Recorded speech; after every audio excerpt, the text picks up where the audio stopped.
Executive Officer, please read the report of action. The following is a report of action taken in closed session on November 18th, 2025. Item number CS8, no reportable action was taken. We will now move on to item 70, report on the status of adopting a global plan for the probation department's halls and camps, which was held by Supervisor Horvath. Item 71, report on the status of the probation department, which was held by Supervisor Barger. And item 72, report on alternative housing for pregnant justice-involved youth, which was held for report. For members of the public joining us remotely to comment on this item, please use the raise hand feature if you're online or press *3 if on a telephone. Representatives from the probation department will make a presentation and other departments are available for questions. For the departmental speakers, please state your name and title for the record when you address the board. Okay, what we'll do is, I know Supervisor Horvath held the item as well. We'll let you all give your presentation, and then I'll call on Supervisor Horvath. Good afternoon. I'm Guillermo Vieira, the county's probation officer. I'm going to give a brief update on the depopulation plan in particular. I just want to be clear and remind folks that we're in the midst of two court cases. One of them that continues this Friday, which is a challenge from the California Department of Justice seeking receivership, and the other is in the Superior Court with respect to Los Padrinos and a depopulation plan that was approved. So I'll try to give a general update, answer your questions, and if there are some things that have to reserve for those cases, I'll turn to County Counsel to sort of guide us with respect to that. The depopulation plan, just as a reminder for folks, really was predicated on an understanding that utilizing the existing facilities that we have to separate specific populations would both assist in us better utilizing the staff that we have and putting us in a position where we could provide. Can you hold on, Guillermo? Will people in the audience please be respectful? Thank you. And the idea that by having specific populations in different facilities, we would be able to better serve them by having either specialized training for staff or the services, the programming that we have we'd be in a better position to provide those. So at the core of the plan was vacating Campus Kilpatrick, which is in Malibu, in order to make some physical modifications and seek approval from the Board of State and Community Corrections to utilize that as our sole campus for the girls that we had separated between various facilities. That has already begun, and as of yesterday, and my colleagues here may have some updated information, as of yesterday we had 16 that had been moved, not all at once, but in different groups over the course of the last few weeks. And so it's up and running with 15 girls. We have full probation services there. There's already been visiting that has taken place over the weekend with families moving up there. The idea is to continue that move. We still have, I think, about 10 other girls left at Los Padrinos. So the next part of the depopulation plan would require the move of those girls there. And still at Dorothy Kirby, there's still another group. So this phase of the depopulation plan is the move of those girls along with the staff to Kilpatrick. The move to utilize one of the buildings at Nydorf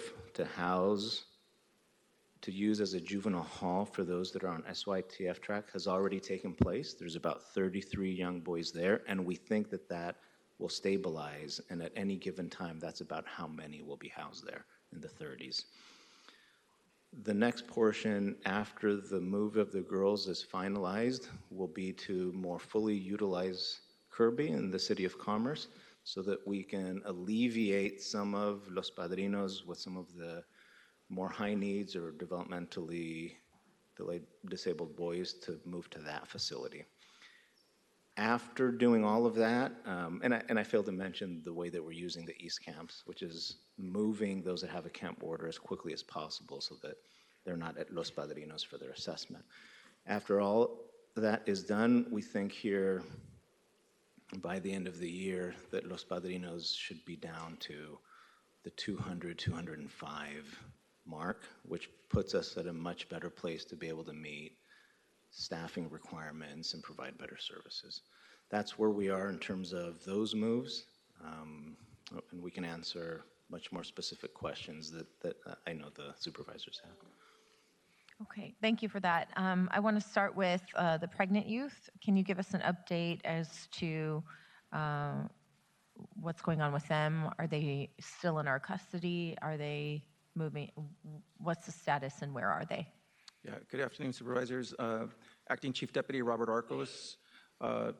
The update on the pregnant youth, one of our girls was placed last week, and we have one remaining who has a pending court date for November 25th.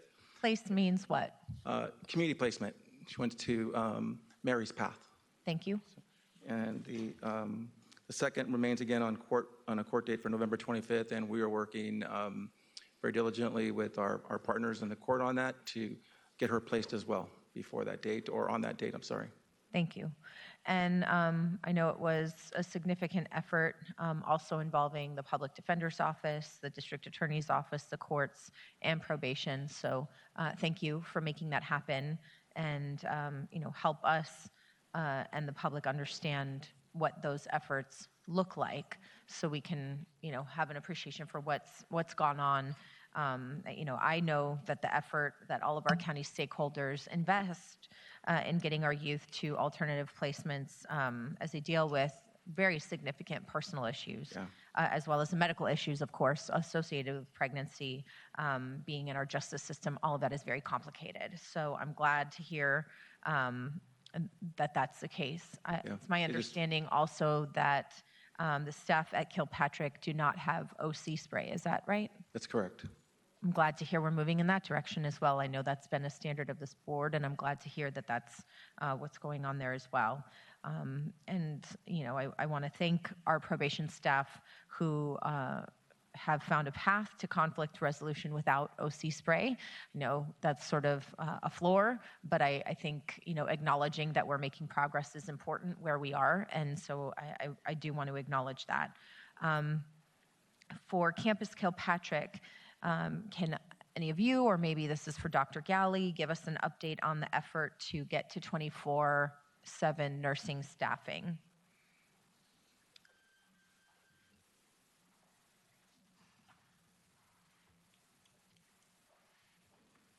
Thank you, and good afternoon, Supervisors. We currently have staff, 2 nurses per shift in the day shift and the evening shift, and we have 1 onboarded nurse in the night shift. We just need to onboard a second nurse. We had a second nurse through registry that was lined up, but unfortunately the individual changed their mind and declined the position. So we are starting again to try to onboard a different nurse, either through registry or through county employment. And as soon as we are able to do that, which we're hoping still to be able to do by early December, those 2 nurses per shift for each of the 3 shifts will allow us to have the necessary 24/7 coverage that we're seeking. And by when? I missed what you said. Hopefully by early December. Okay. And can you tell us about the programming that's being provided at Kilpatrick, and how does it compare to what was going on at LP? Thank you, Supervisor. This is Sheila Williams, Chief Deputy of Administration for the Probation Department. At Kilpatrick, we have set aside or developed 21 programs. Gender expensive programming was implemented via ADAP, a CBO. Most of our existing contracts have been expanded rather than being newly created, ensuring that services continued at both LP and CVK. Some contracts were established directly with the department, while others were facilitated through a third-party agreement with either DYD and/or Arts and Culture. Currently, we have approximately 21 confirmed programs. 16 have been fully executed, with 5 are still pending, and this also includes groups led by SAPC and DMH. The programming that we currently have is 1 Million Littles. They're going to do creative arts, pillows, crochet, purses, bracelets, design tennis shoes. There's a DJ program. They'll do visual arts, singing, dancing. This was responsive to the youth interests. There's Wonder C. That's a virtual headset life coach, video games and journaling, designed specifically for the CBK youth population. We have Young Women's Freedom Center. That's our Credible Messenger program, and they're going to go to court, and they have lived experience, and they will be on site from 11 a.m. to 7 p.m. We have Beloved, a mentoring CSEC youth program for intake and assistance with diversion. We have Theater of Arts, an arts program, healing through performing and arts and poetry. We have our Ending Girls Incarceration diversion program. DMH is going to assist with gardening, yoga, and parenting. We have Diversity Hair Care. It's in response to the girls asking for cosmetology training. Hoops for Justice is going to be on site. Their contract is pending. We have esthetician training, and that's for the girls to learn how to do eyebrows and lashes.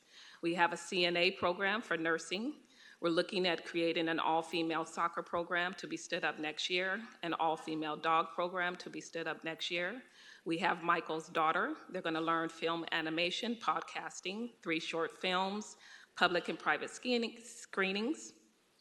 We are continuing with the Inner City Youth Orchestra. That's a program that's currently over at Barry J. Nightoff that we're bringing to CBK, which was sponsored by SD2.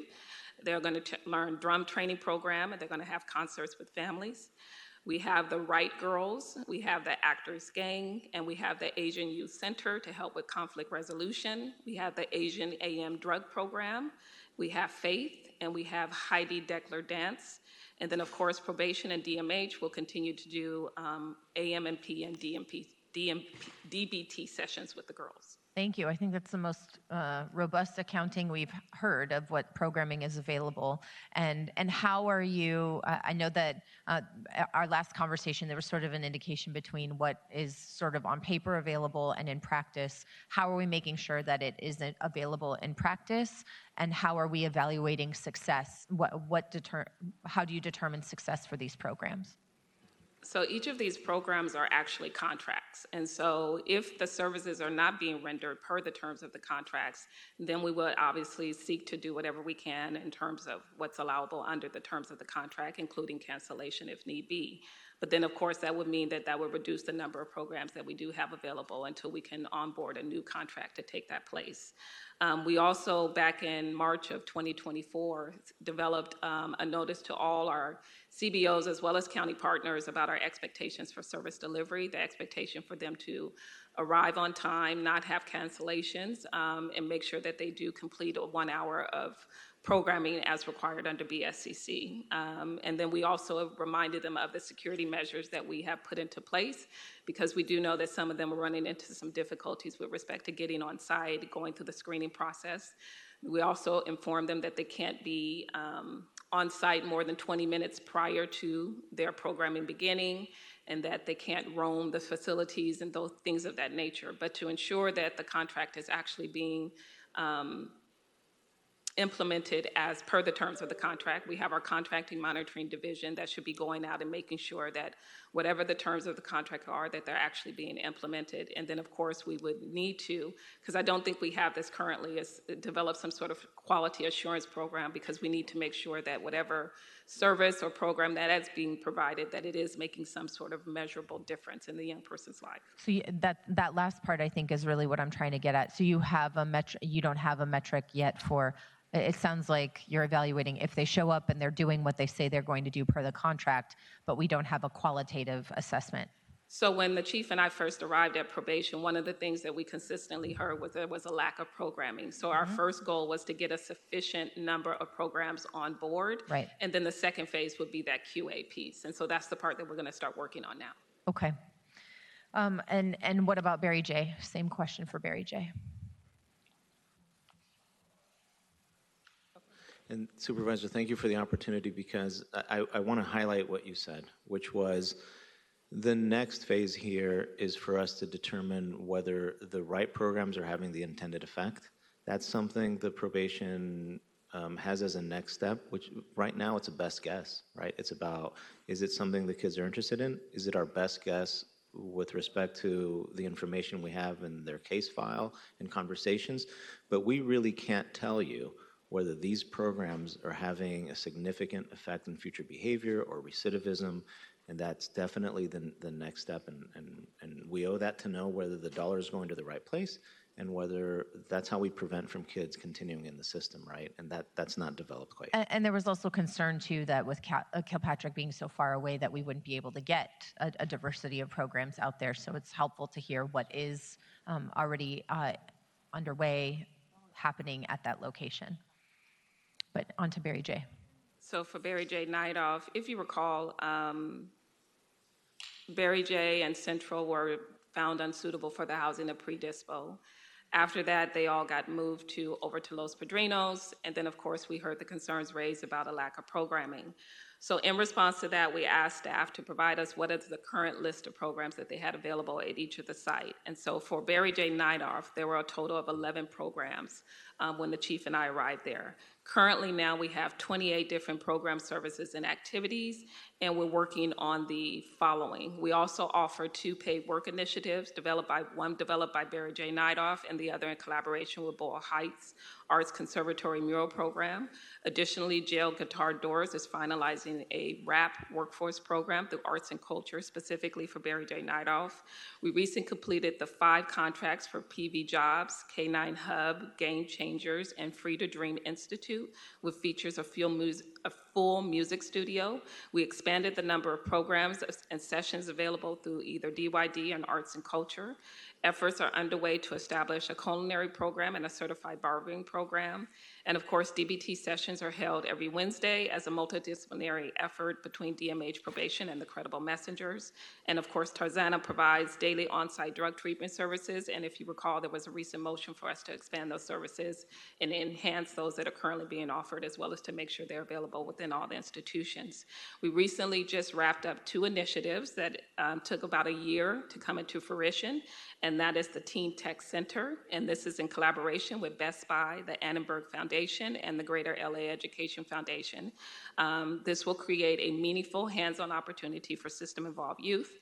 The Teen Tech Center will provide youth with learning experience in computer programming, filmmaking, music production, design, and other creative technologies. Participants will gain mentorship, engaging project-based learning, and access to industry standard tools, preparing them for future careers while fostering creativity, confidence, and positive engagement.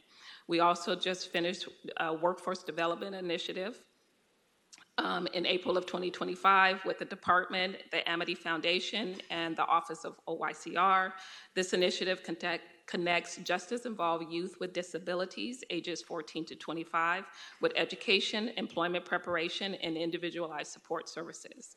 Since the execution, a workforce navigator and a project coordinator have been hired. A launch meeting was held on October 10th, and it was hosted by representatives from Probation, OYCR, and Amity Foundation. We continue to hold incident-free and special events for the population of Barry J. Nightoff, and a list that was shared with your staff back on October 2nd was one on October 11th. We had the Hoops for Justice basketball tournament for the pre-dispo youth only. On October 24th, we had a sip and paint using apple cider for incident-free youth, and a guest was able to join them. November 22nd, we'll have our Inner City Youth Orchestra concert, which I believe some of the supervisors will be participating in. 25 youth will be participating in that program. We initially had something scheduled for the week of Thanksgiving, but that contract with that vendor has been terminated. And on December 13th, AdVoc Community will do a community event for our pre-dispo youth. And on December 20th, we're going to have a Winter Wonderland program for our youth. I think that's incredibly helpful to hear what is happening there. Have you experienced any obstacles that remain in place that prevent us being able to speed up programming or availability at Barry J? Now with respect to the contracting process. So if you recall, countywide, the contract process usually involves some sort of solicitation, which can take up to a year and a half just to complete a solicitation for one service.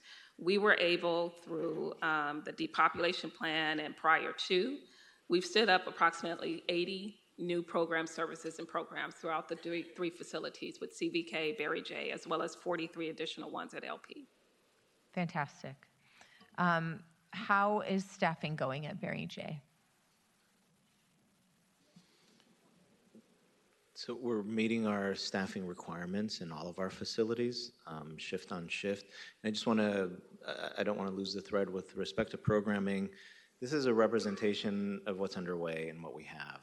I wouldn't want the board or anyone else to think that we think we're done. Quite the opposite. We think that this is a beginning, and that if there are any folks that believe that they could provide services, to please contact us. We are always on the lookout for those that want to interact with our youth and provide meaningful services. And given the fact that we have a changing population or this restructure in the different locations, we especially want folks that have a special interest or a special program for that population.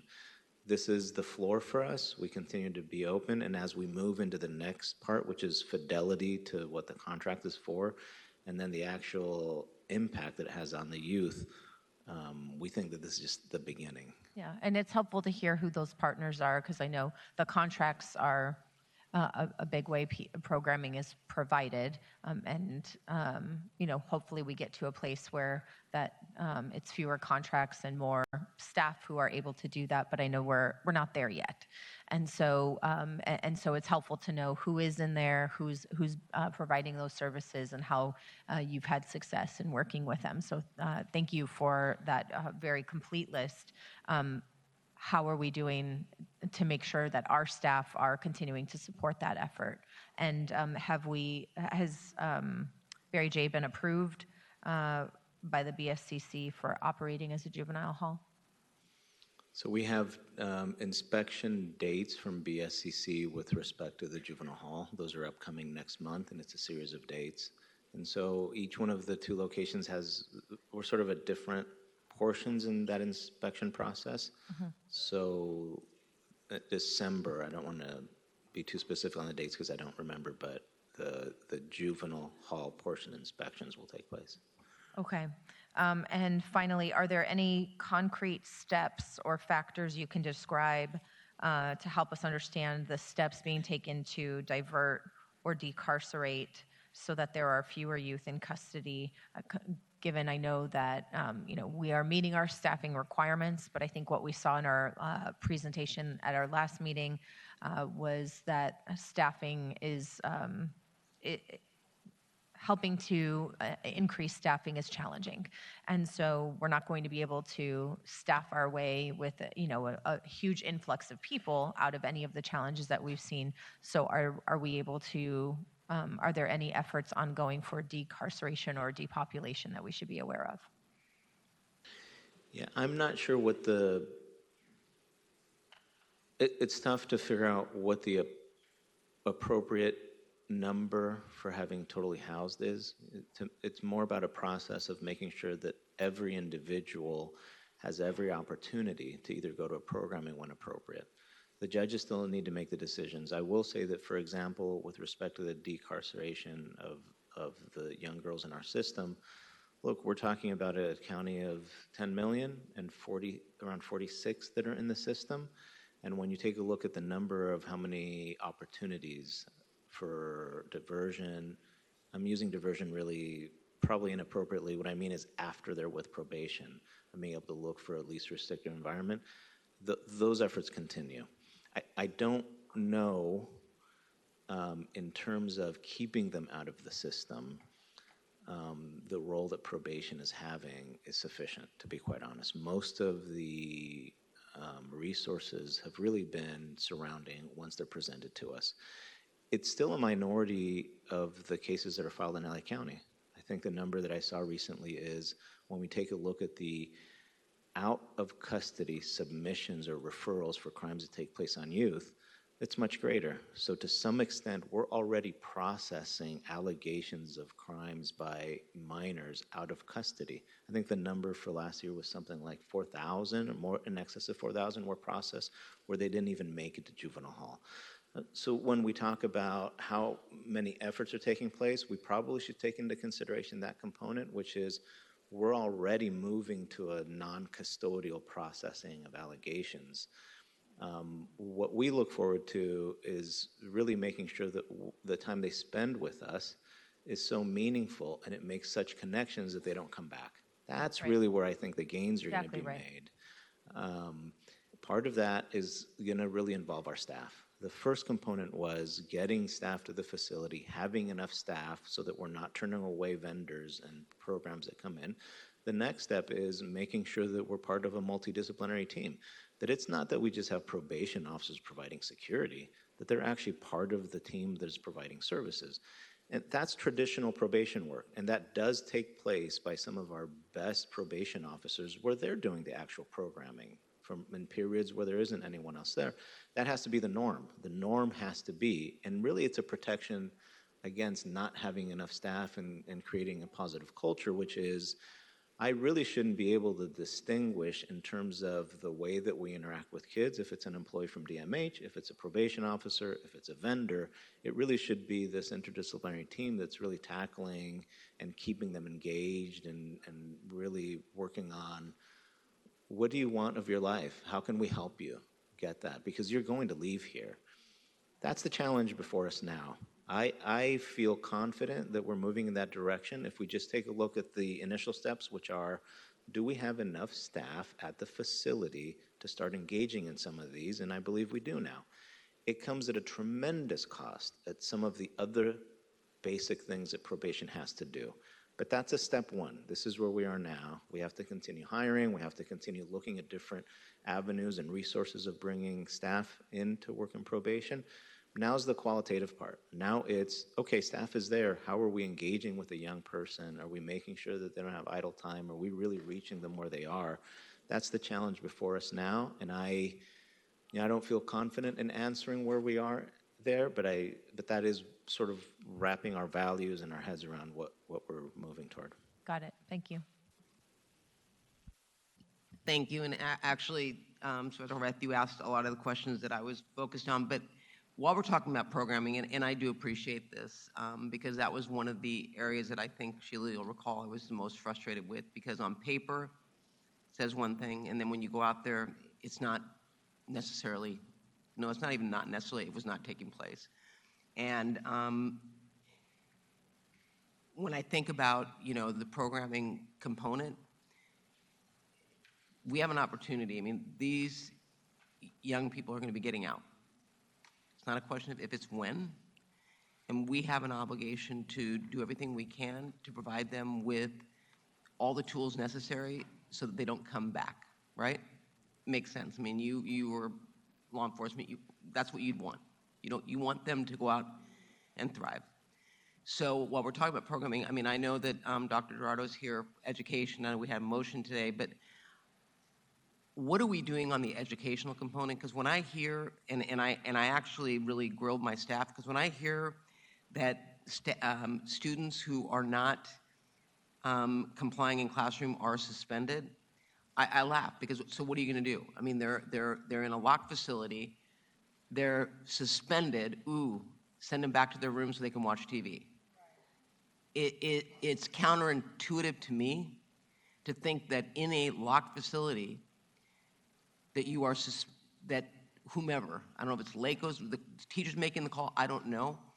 And again, I know we've got a motion on education, but I guess that programming is important from the standpoint of both physical, getting out and running and whatever, music and all. But education for me is really important, especially when you think that education is probably one of the ways that you get people back on track. And so I guess I'd look to Dr. Gerardo in terms of her staffing. I'd like to hear from you in terms of what is taking place on the education side, what courses are being provided, and just your overall thoughts on how we are doing, if you were to grade us, the county, in terms of education in our camps and our halls. Well, we just had the release of the dashboard information, and we have seen progress in some areas and other areas where we need to make improvements. We certainly have an issue with negative behavior that's escalated. And I just had a conversation with the chief earlier today. What we are doing at LACO is we are looking at all of the data and analyzing when we see these increases in behaviors escalating, tiering it out, so we have tiers of conduct or behaviors that are unacceptable, anything from just a kid talking back, but to all the way to a more third tier where they're more aggressive, where they're actually kicking, hitting, spitting, attacking. And really having to have, and I'm sorry, I'm a little bit upset because I just got a report of one of our teachers being assaulted. And so as we're trying to figure out every adult's role in the classroom, and I had just talked to the chief about it, what is the role of probation? What does it mean when we say, to maintain safety? What does it mean for the paraprofessional in the classroom, and what's their role? What's the teacher's role? What's the credible messenger's role? So we have a lot of adults in the classrooms, and what I'm asking is for a comprehensive plan about what everyone's role and responsibility is and how are we engaging students. We know that, when we have high quality, good instruction and engaged students, they behave better. But we also know that these are students who've experienced a lot of trauma. They've been separated from their families. They have things that trigger them. There are issues that come when students come to school first thing in the morning where they're not prepared and ready to learn. If they're half-dressed or if they're coming to school with food from breakfast, there are a lot of things that we're looking at. So right now we're in the process of disaggregating the data, coming up with a tiered approach on addressing discipline. We certainly cannot have our teachers assaulted. Can I interject something? Because you reminded me of something that I think you and I talked about in terms of kids getting ready to go to school and how they dress when they go to school. Mm-hmm. Have you brought forward any recommendations on, and I hate to use the word uniform, but uniform of sort for kids so that when they go to school they're dressed different than having the no offense to probation, but to me, the clothes that are really, to me, very institutional? Yes, this has been a concern of ours for a while. We don't want to see students in outfits that look like they're prisoners. We want Correct. them, when they come to school, to have a polo shirt on, to have a uniform. It took us about a year to get that approved last year at LP with probation, and we're seeing students that are coming to school with a green polo. The students pick the color, they design the motto, the logo, but we are seeing where students are coming to school not wearing the uniform. We're also concerned when we see students that come to school in their orange jumpsuits when they're going to go to court, because it lets the whole class know, and it kind of triggers them, like, oh, it's your court date. So those are all things that we have been trying to address and wanting to make sure that when students come to school, they come dressed appropriately, fully dressed, no clothes, no cards, no food. Just to interrupt, they get suspended for not wearing the uniform. Is that what you just said? No. No. No. Okay. No, we Oh, would you- never suspend a student. Okay. I thought we were talking about No, suspension. but Guillermo, are they mandated to go to court wearing an orange jumpsuit? Or if they were in their uniform, could they go to court? No? No, that would, no. You would not be transported to court or off property. And maybe it's an offline conversation on the security protocol Okay. and why that is. But if I could just jump on this. Yeah. What I was mentioning before on the next step is really figuring out, and I hope Dr. Eduardo doesn't disagree with this, which is the interdisciplinary approach. I think the worst thing that we could do is essentially say, look, probation, security, and then from this point forward, it's LACO or probation does this, and from this point forward, it's the MH. Those are exactly the type of things that are a disservice for our kids, so that when we talk about what happens in the classroom, and I'm going on a little bit of a limb here, especially with my own probation folks, it continues to be the responsibility of the entire team to create an environment that's conducive for learning. And to that point, I have to wonder when, and I know that my colleagues have also experienced going into Barry Nidorf, SYTF, or even LP, the unit where the LP youth have been transferred. And when you're with a credible messenger, there's no harm, no foul. I mean, the probation staff sits back and the youth respond in a very positive way. So I have to wonder if there's an opportunity for, because they have a relationship with those youth. The credible messengers have a relationship. I have to wonder if we need to start thinking about that as a way to work with these kids, because they're acting out for a reason. They are. I concur in the sense that, and I know I keep going back to this, and at some point you're going to tell me to be quiet, but it's the full team functioning as one. For example, in an LP, they are in the classroom. And so the very period in which we are talking about these failures, it's a joint failure.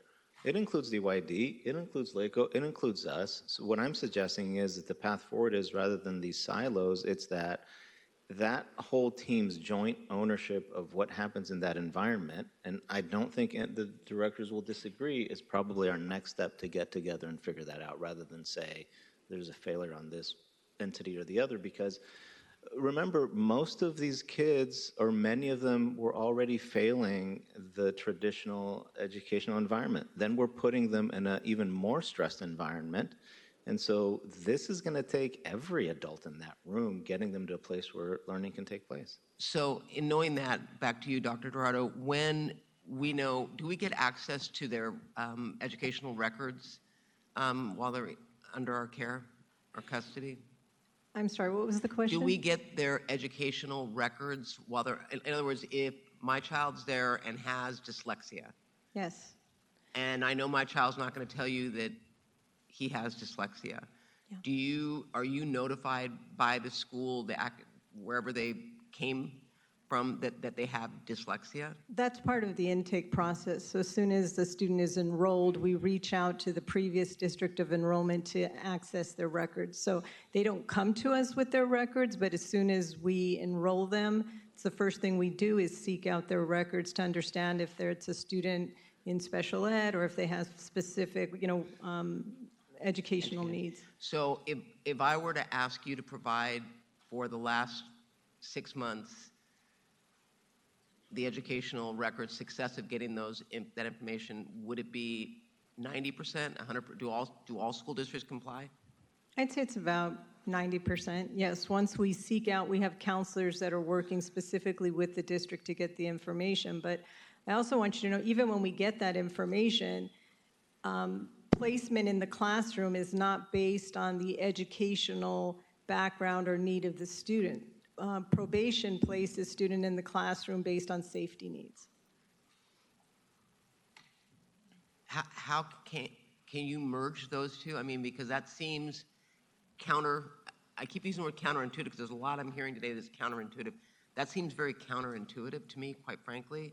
So what is being done to try to figure out a middle ground to address the reasons why probation is doing that and putting the educational needs of the child first?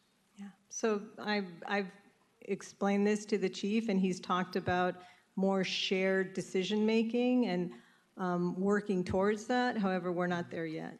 Okay, and then in closing, because I know my colleagues wanted to discuss this, I will say this, and we've talked about this. A young man who now, I'm proud to say, SYTF is out and is doing extremely well, in spite of being at Barry Nidorf. But the comment that he made to me that stuck with me, and I think I've said this to you, Dr. Dorado, is that he would go to class and the teacher was so obviously afraid of him that he felt uncomfortable because there was this automatic barrier up because the teacher obviously was not comfortable being there in the room And his comment to me was, how can you expect people to learn when the people that are supposed to teach them won't look them in the eye, are putting up barriers and guards because it's obvious that they're just doing it to get through, to get to the end of the class or the day. And when you and I talked, you said that they were going to implement, you were going to implement maybe better training for teachers. I've heard it again. And based on what happened today with the assault, I can understand that kind of information to teachers makes them put up barriers. But I have to wonder, it's going to take a special person to want to go in and teach in this environment. But I hope the teachers recognize that body language speaks volumes, and that these kids, quite frankly, have been through a lot and also put up barriers for their own protection, and that there's got to be a give and take on both sides. And that doesn't mean that assaults on teachers is acceptable. It is not. We need to do a better job of making sure that our teachers have the protection that they deserve. But we also need to recognize that even though these youth think they're adults, they're still kids.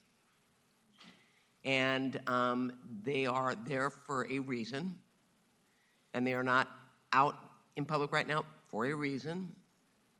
So we need to really holistically think about how we are going to we talk about programming, we talk about the mental health, substance abuse, and then education. I think that we need to really holistically look at this and recognize that mental health is going to play a key role, because the young man I talked about witnessed his father die right in front of him, shot at 6 years old. That is trauma. Absolutely. So I think we need to look holistically at each one of these youth, not as just another person that's been sentenced and is doing their time. We need to look and try to really address some of the root causes, but also how we can, as a system, provide that support. And for our staff too. And I really want, because I know I'd be upset if my staff were assaulted. So I understand that side of it, but I think there has to be a checks and balance. Absolutely, and we continue to train on trauma-informed care and ensuring that our teachers and all staff understand the circumstances and the systems that have failed our students, from early on, and what we need to do to improve that. Thank you, Dr. Furtado. Supervisor Hahn. Thank you, Madam Chair. Yeah, we have a lot of items on this agenda about probation, some that we dropped our holds on and some that we're trying to talk about all together here. But I just wanted to start off, I do know that the common theme here today is programming in our facilities. And, sorry, but it just doesn't jive for me.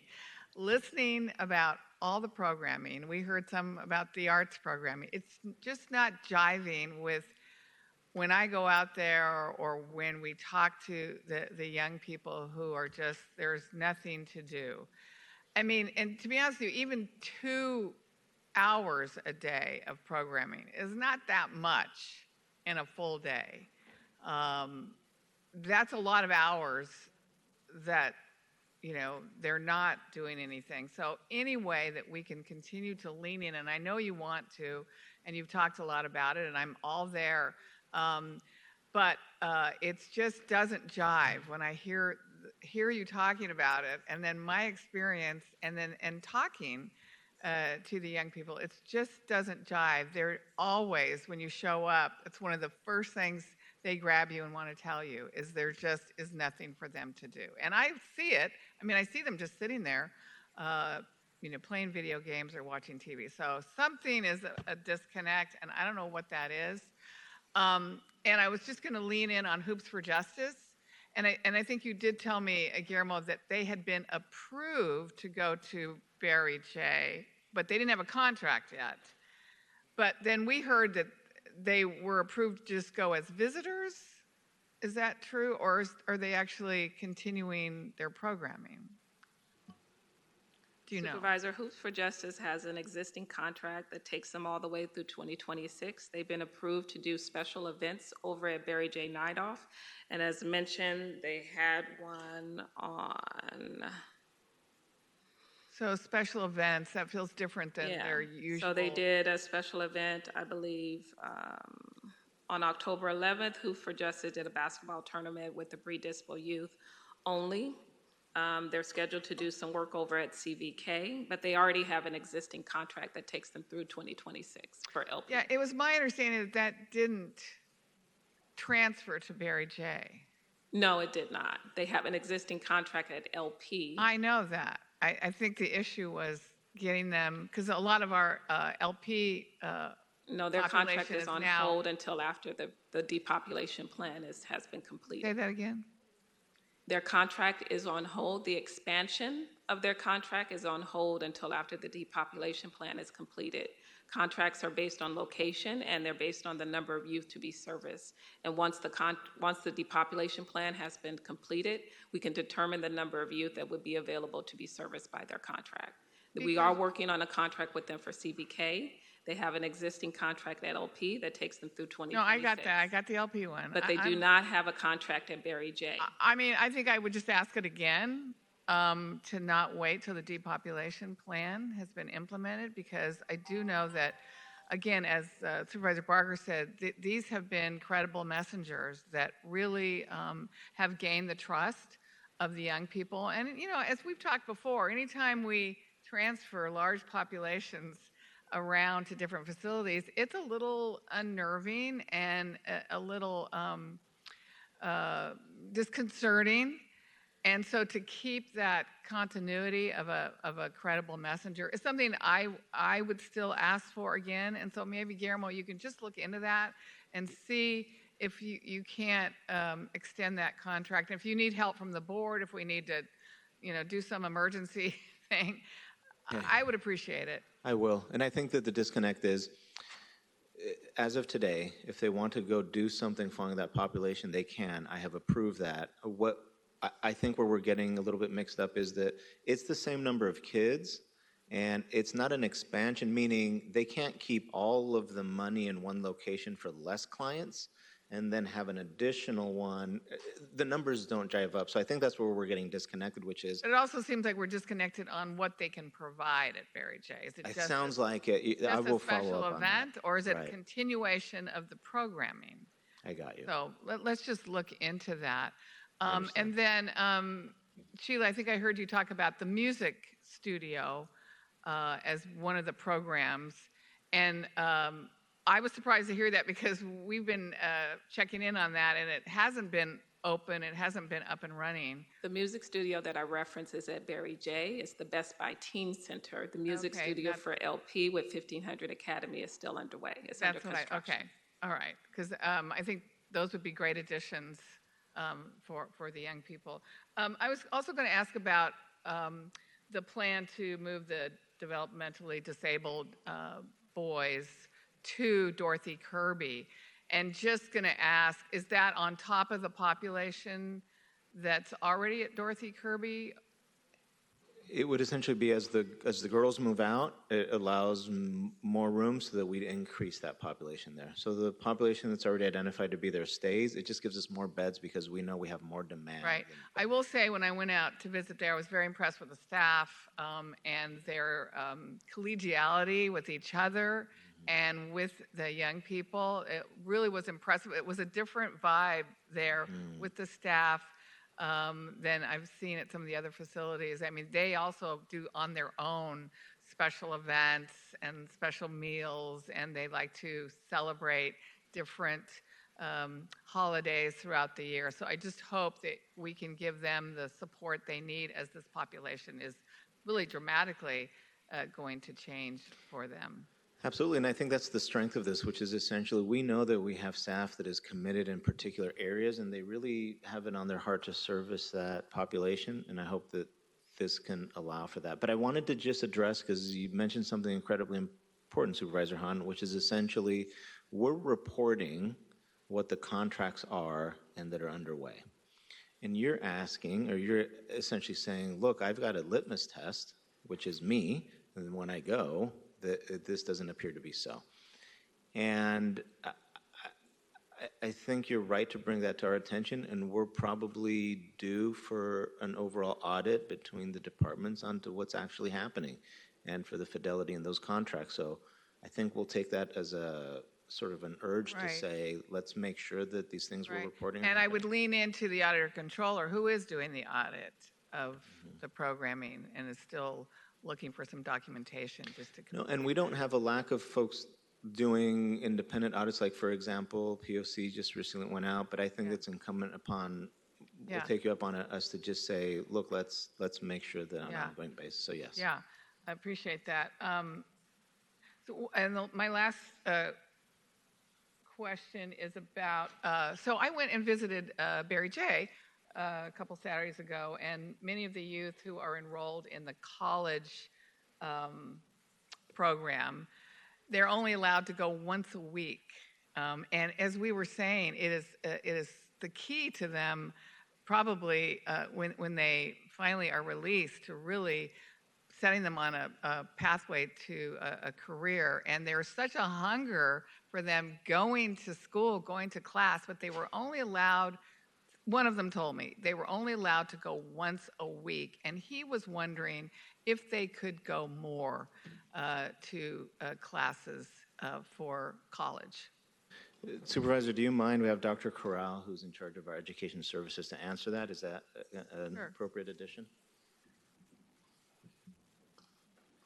Like I would say, why don't they get to go every day to college class if there's nothing else going on?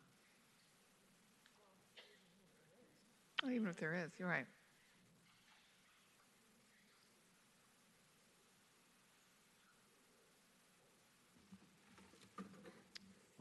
Good afternoon, Supervisors. Jesus Corral, Senior Director over Probation Education Services, and now over programming as well. Oh, boy. Is that seat hot enough for you?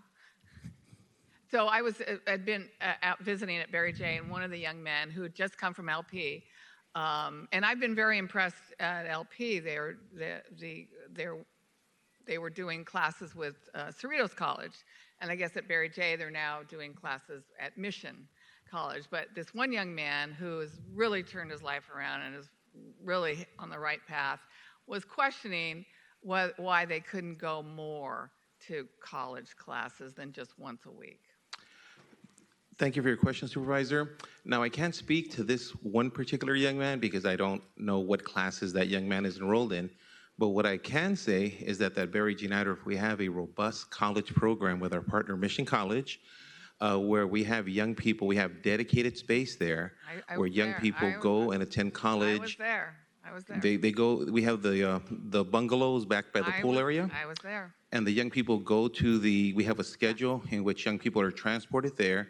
And that model's been working well, primarily because it takes young people out of the dorms where there's other distractions. That's great. The only question is, this young man just wanted me to find out. Yeah, every time I go out there, I get assignments from those that we care for. But why can't he go more than once a week? At Barry J, one of the issues that we have is that we do have different populations that oftentimes cannot mix. And so what happens is we have to schedule different times for the young people to go and attend college programming. And so if you share this young man's name offline, I'd be happy to follow up. Okay. But what I can say is that through our efforts and through our amazing partner, Mission College there at Barry G. Nider, we've had quite a bit of success. In fact, we've had, I believe it's 19 young people earn an associate's degree. Right. We've had quite a few of those. I believe 17 of those have gone on to college after they transition home. And so we've had quite a bit of success. We offer both in-person classes. We were recently offering statistics. We offered English classes in person. And then we actually have access to the entire Mission catalog of online classes as well. So young people there do have access to the programs.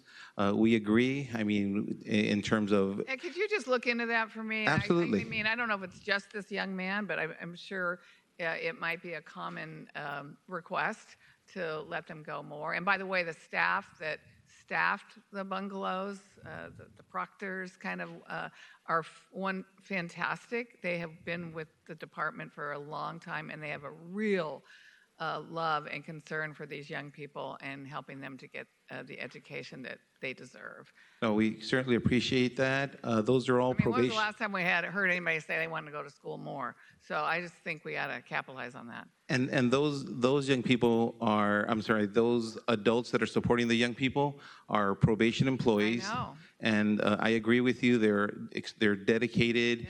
Yeah. Many of them have been with the department for many Yeah, years. that's what I And I can tell you that you can go visit anytime, talk to them, and they'll be able to tell you which classes each young person's enrolled in, what their courses are, what their pathway toward graduation or a certificate is. We also are very fortunate to have college counselors go there on campus at Barry J. Nidorf and meet with each of the young people, both via Zoom and in person, to help the young people create an outline for themselves in their college journey. Thank you, Madam Chair. Supervisor, and if you find it appropriate to forward the specific young man's name to Dr. Corral, we could. Okay. Thank you. Supervisor Solis. Yes, Dr. Corral, you know, you're sparking my interest on higher education because before my political career, I spent a lot of time helping youth prepare for college, and much of what took place was really talking to them through about the process, but more importantly about financial aid and assistance, because in fact, many of our young people, including regular students, don't even have that information. So you talked very well about the program that's being offered now by Mission. We replicated that program in some way to offer it at LP and with any of our other campsites, because I mean, you can do this online, right? And I'm just wondering, have we done that beyond just Mission, because Mission has their service district. So you have Cerritos College at LP. You've got a number of community colleges at our other camps. And has there been any discussion looking forward? Because I really do think that our kids can aspire to get vocational training, apprenticeship training. Community colleges play a very key role and can, in addition to our secondary schools. But is there any thought on that? Absolutely, Supervisor. In fact, we worked very closely with Rising Scholars when the program was implemented a couple of years ago, and we have partners specifically assigned to each campus. So for Dorothy Kirby Center, our partners there are Trey Tech and East LA College. For our East camps, we work with Mount Sac and Citrus College. For Los Padrinos, as you mentioned, we work with Cerritos.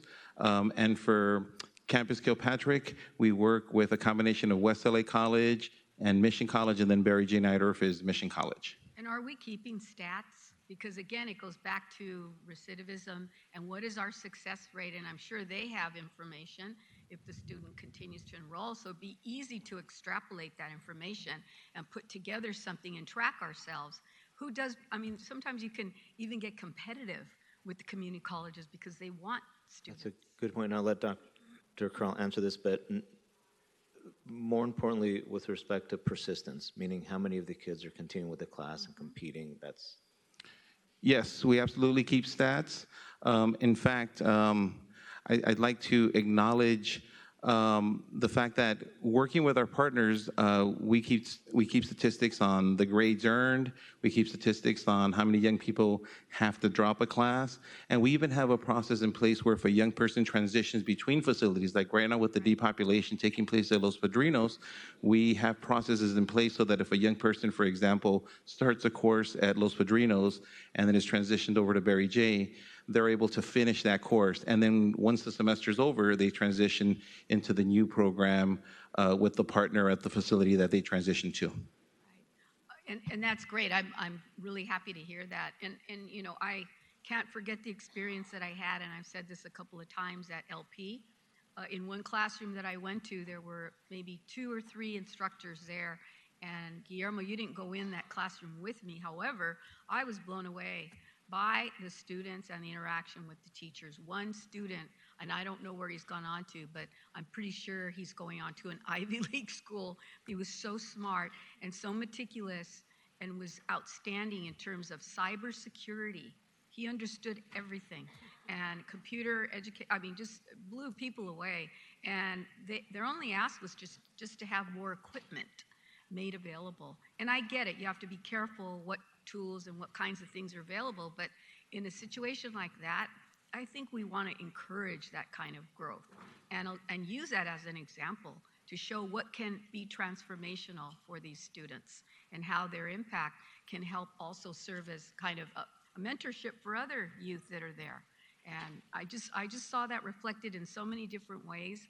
I even saw students painting a mural in the classroom, and other students were motivated to be rewarded to get into that class. So that's, I mean, to me, the theory behind that is giving them a chance and having them explore that, but giving them the opportunity, not just in one little cubicle, but expanding it further. So I don't know whatever happened, with that classroom, but if I can, I'll go back again, because you had some good instructors there, and that's also key, having a commitment on the part of the instructors, because you could really tell that they were engaged, and they even went into their own pocketbooks to bring materials in. And I think I raised that why couldn't we provide materials, because they wanted to work on solar panels to heat the room. I'll never forget that story. I don't know if that ever happened, Guillermo, so maybe we need to go back on that. But that's just, I mean, I've been impressed with some things, but it just hasn't expanded. And I think those are the things that some of us want to hear and learn more about. And I equally want to say that it's important to engage the parents.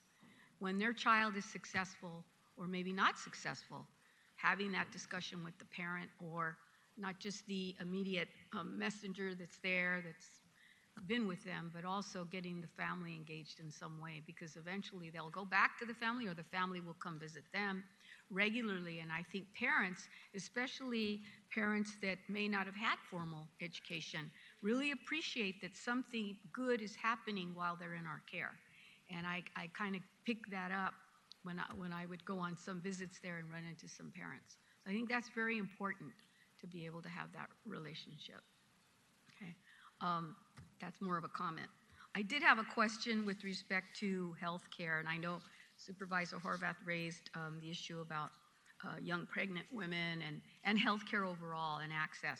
And I wanted to raise the attention of the staff, because I know back in 2018, Supervisor Hahn actually joined me as a co-author on a motion where we actually required back then for services for pregnant, postpartum women and girls who were incarcerated.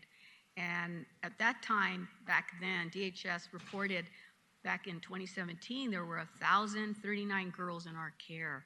50 of them at the time were pregnant. 50. We're nowhere near that now.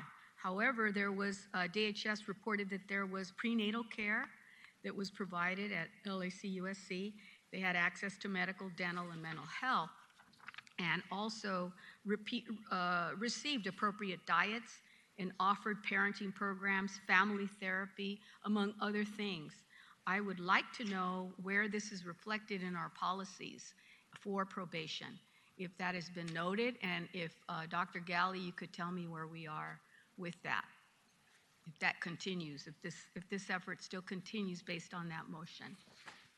I'll look into the specifics of the motion. I haven't reviewed that motion in quite some time, so happy to get back to you on the specifics. Prenatal care is provided currently right now at LA General Medical Center.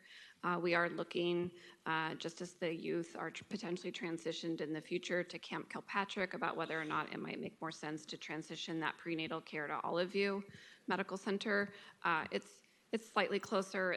It's honestly not too much of a difference in terms of transport time, but it's possible it might make some more sense. And they receive comprehensive medical care as needed for their condition through either of those sites, whichever it is.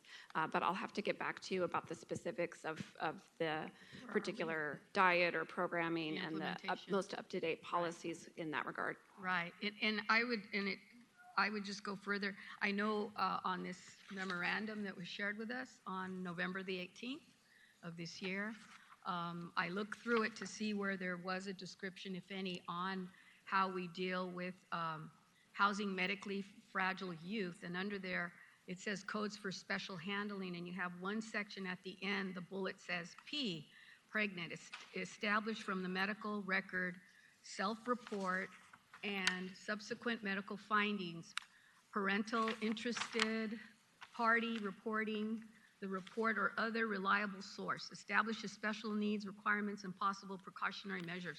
That's all it says in this directive. And so I really do think we need to have a better description and explanation of what it is we're obligated to provide, and whether that's through the department or whatever, but adoption, I think, should be clear. And perhaps going through these codes as well and assessing where we are to update them, because I think that was just one item that caught my attention.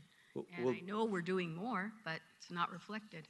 We'll do that, Supervisor. And I think probably part of the disconnect is that's the policy for the probation staff. That certainly wouldn't cover sort of the medical procedure, but we'll go back and make sure that everything that was that initial motion is. And my effort is really more just to be transparent, because if we get asked and about questions by, the public or the press, where can I go to our handy policy that tells me, well, this is where it's at and this is what the board has adopted. And, that's all. And I realize this wasn't under your purview, but was something to think about, going forward. So I would ask that. And then the last comment I have is about Dr. Dorado, with respect to our teachers. I've heard that there have been assaults on teachers before, but do you think that, what is missing here? Because you've expressed great concern, and we have that concern too about staff. But what can we do? What can we learn from this? Well, one, today's incident, there wasn't a probation officer in the classroom. So always making sure that we have a probation officer present in the classroom is critical. I think, again, it's all of us working together, every adult that's supporting the students that we serve, and making sure everybody understands their role, and that it's everybody's role to engage, to build relationships, to interact with students.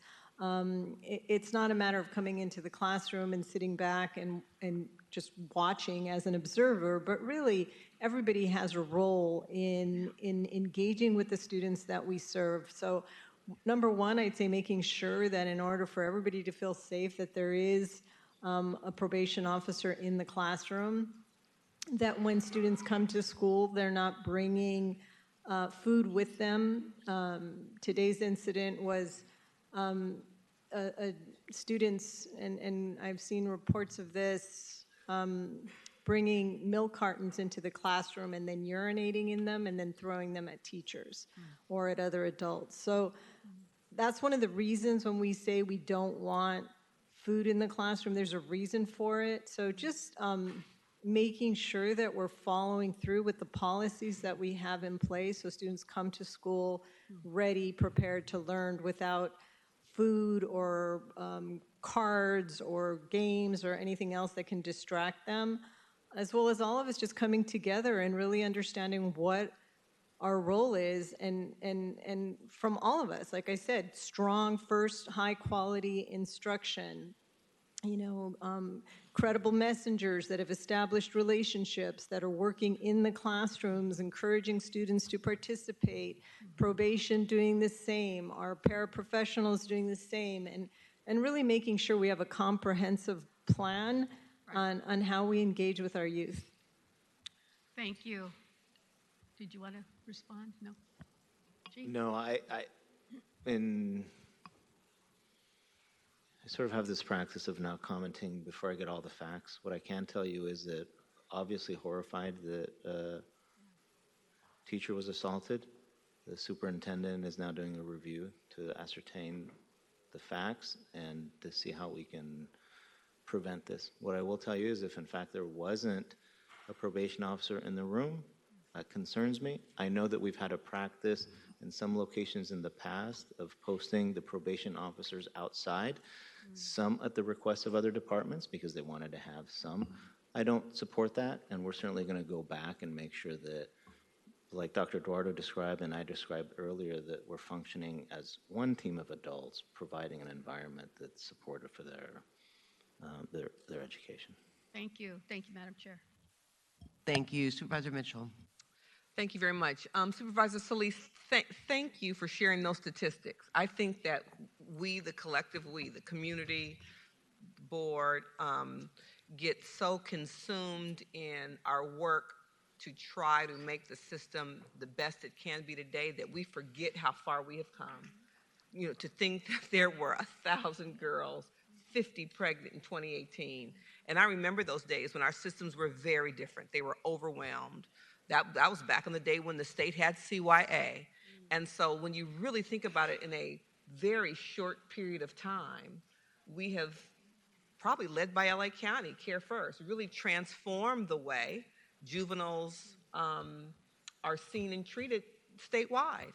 And so thank you for that. We should, while it's not about, we rest on those laurels, but we are in a very different place than we were in that very recent history, and that's a good thing. We have built an entire infrastructure of community-based organizations that didn't exist because kids went to from the hall to youth authority, and they were written off in a profound way.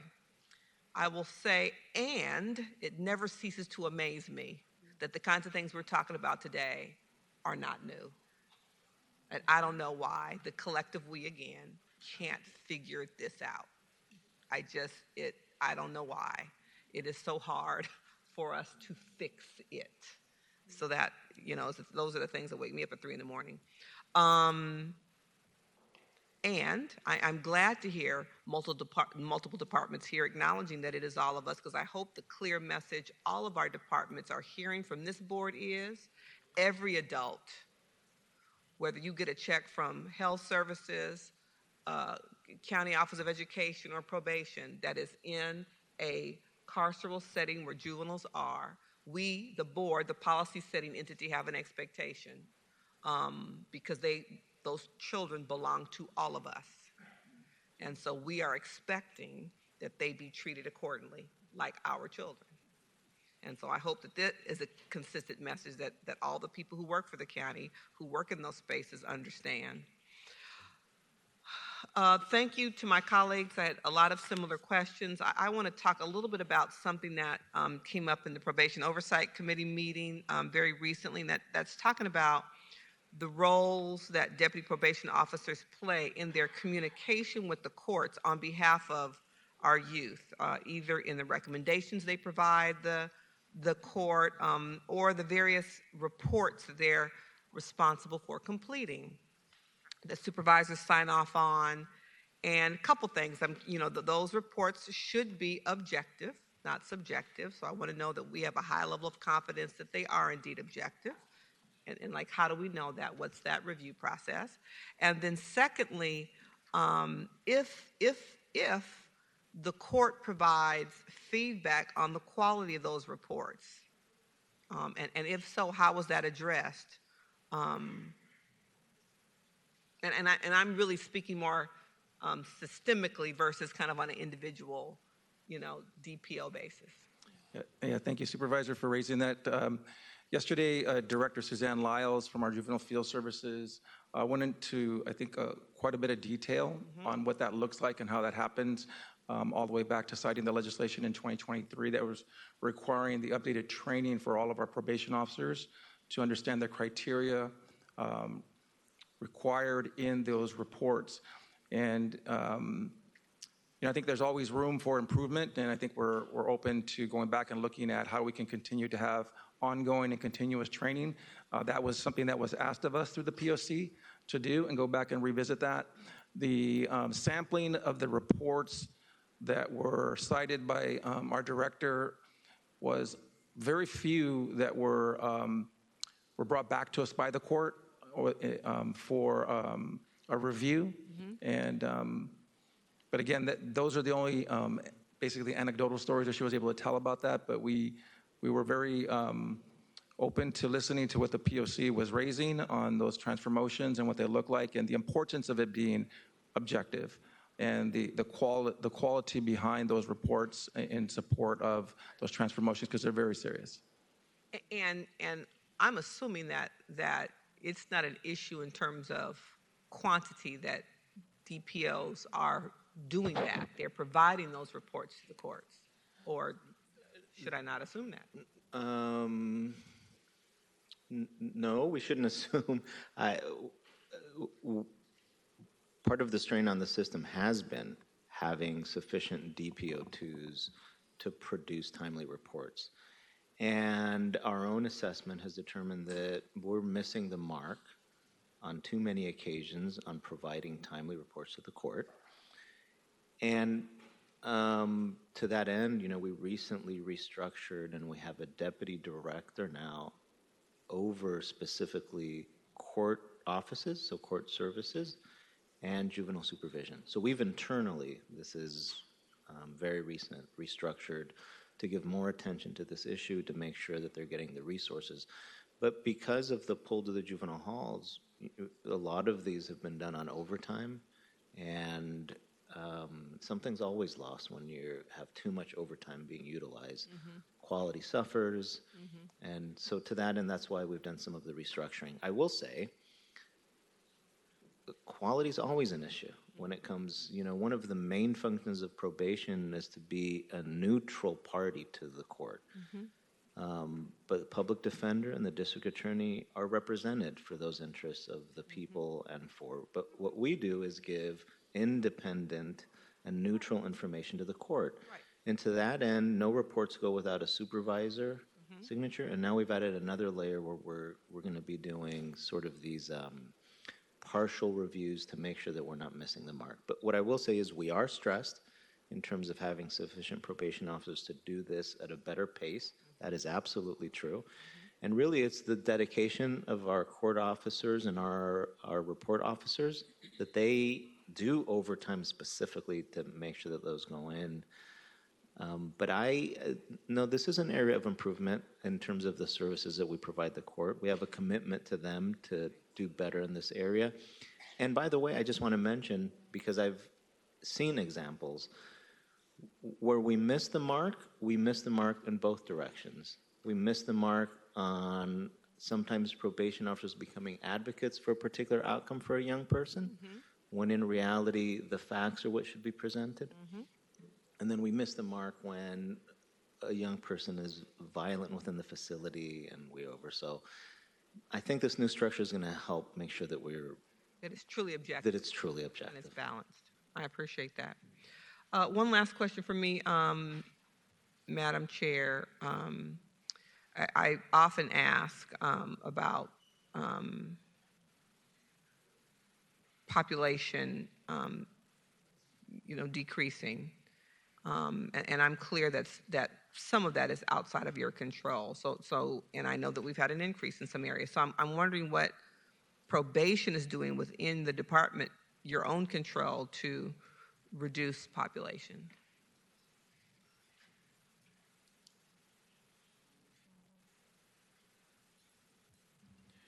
One of the things that I want to cite that the chief asked us to do in accordance with that direction in question, Supervisor, is placement and community placement and SYTF run a little separately. Our placement runs out of our juvenile field services and SYTF out of Barry J.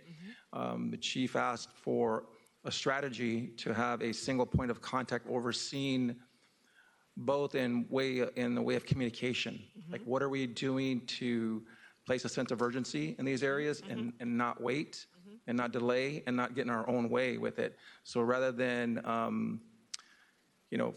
opposing ourselves and delaying these things, we have a single point of contact now as the acting chief deputy over operations reports to me on those numbers weekly, and I give those updates to the chief. So I think it's definitely a great strategy going forward for us. Mr. Carroll, I see you've joined the table. Do you have something to offer? Just wanted to highlight that in conjunction, in partnership with probation, the bench, the defense attorneys, and the DA, there are multiple initiatives taking place. One, DYD is co-located in the Inglewood Courthouse currently, working with young people to provide opportunities to not go into Los Padrinos and go into the care of the RAY program instead. specifically young people that are in competency court, Judge Espinoza's court. So did want to highlight that partnership.